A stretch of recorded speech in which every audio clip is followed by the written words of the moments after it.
خداوند یسوع مسیح کے بابرکت اور عظیم نام میں آپ سب کو سلام۔ میں بائبل مقدس میں سے روزہ کے متعلق دو باتیں آپ کے ساتھ شیئر کرنا چاہتا ہوں۔ پہلی بات کہ ابہار کی کتاب اس کا 20 باب اس کی جو ہے 29 آیت میں وہاں پر روزہ کے متعلق جو یہ بیان ہے کہ وہاں پر خدا نے بنی اسرائیل قوم کو جو 12 قبیلے تھے، بنی اسرائیل قوم کے جو 12 قبیلے مل کے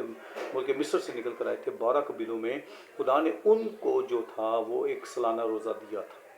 اور یہ قضات کی کتاب تک چلا جس میں لکھا تھا کہ اپنی جان کو دکھ دینا، اپنی جان کو دکھ دینا، اپنی جان کو دکھ دینا، سالانہ ایک دن کا ایسا روزہ جس میں خدا نے کہا تھا اپنی جان کو دکھ دینا، اور یہ قضات کی کتاب تک لفظ چلتا ہوا آیا، یعنی کہ اپنی جان کو دکھ دینا قضات کی کتاب تک چلتا ہوا ہے۔ اور پھر قضات کی کتاب میں اس کا جو ہے 20 باب اس کی 29 آیت میں لکھا ہے کہ وہاں سے روزے لفظ جو ہے، لفظ روزہ، یہ دونوں نکلے ہیں، اور یہ آئے ہیں ملاکی تک۔ مگر میں آپ کو بتانا چاہتا ہوں زکریہ کی کتاب اس کا 8 باب اور اس کی 19ویں آیت کے مطابق، سن لیں پہلے، پھر زکریہ کی کتاب اس کا 8 باب 19ویں آیت کے مطابق اس سے پیچھے خدا نے جو روزہ ان کو دیا تھا اس کا مضمون، خدا نے ان کا مقصد تھا اپنی جان کو دکھ دینا۔ اچھا، اس دوران میں بہت سارے ایسے لوگ تھے جنہوں نے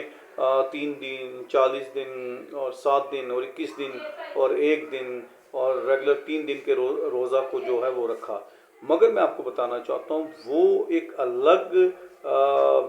جو ہے وہ اس کے تعلق سے نظریہ ہے، مگر جو روزہ خدا نے زکریہ 8 باب میں دیا، وہاں 4 روزے اور خدا نے ان کے لیے ایڈ کر دیے، اور وہ سالانہ روزے کے تعلق سے بتایا جاتا ہے کہ وہاں پہ لکھا ہے خدا کے کلام میں، زکریہ 8 باب اس کی 18-19 آیت میں، پھر رب الفاج کا کلام مجھ پر نازل ہوا کہ رب الفاج یوں فرماتا ہے کہ چوتھے اور 5ویں اور 7ویں اور 10ویں مہینے کا روزہ بنی، یعنی کہ یہودا کے لیے خوشی، جی سن لیں، بنی یہودا کے لیے خوشی اور خرمی کا دن اور شادمانی کی عید ہوگا۔ جی، سٹیٹس بدل گیا۔ ابہار کی کتاب سے لے کر اور یہ زکریہ تک جو تھا، یہ روزہ دکھ کی علامت تھا، جان کو دکھ دینے کی علامت تھا۔ اس وقت اس میں 12 قبیلے تھے، مگر جب آئی یہودا کے قبیلے کی بات تو خدا نے انہیں کہا کہ یہ ان کا جو ہے یہ خوشی، خرمی کا دن اور شادمانی کی عید ہوگا، شادمانی خوشی کی عید ہوگا۔ جی، اب مجھے بتائیں، بائبل مقدس میں ہم نے ماتم کو دیکھا کہ روزہ ماتم کا اظہار ہے، روزہ جو ہے وہ توبہ سے گناہ کا جو ہے ایک نشان ہے، اس کا اظہار ہے، اور اپنی جان کو دکھ دینے کا اظہار ہے۔ اس میں یعنی کہ اگر یہ بائبل مقدس میں جو آیات ہے وہ 31,102 آیات ہے پروٹسٹنٹ بائبل کی، تو اس میں یہ 56 آیات ایسی ہیں جس میں روزے ہیں، مگر یہ جو ایک آیت ہے جس میں سٹیٹس بدل دیا خدا نے روزے کا۔ ہاں جی، اب سمجھ میں آ گیا، اب ہمیں پتہ چل گیا، ایک وہ روزہ تھا جو وہ روزہ جان کو دکھ دینا تھا، اب یہ جو روزہ ہے جس میں خدا نے کہا ہے 10ویں مہینے کا، اس کے بعد خدا یعنی کہ چوتھے، 5ویں، 7ویں، 10ویں مہینے کا یہ جو روزہ ہے یہ شادمانی کا مقرر کر دیا ہے، شادمانی کا یعنی کہ خوشی کا روزہ۔ اب وہ سٹیٹس بدل گیا اس کا۔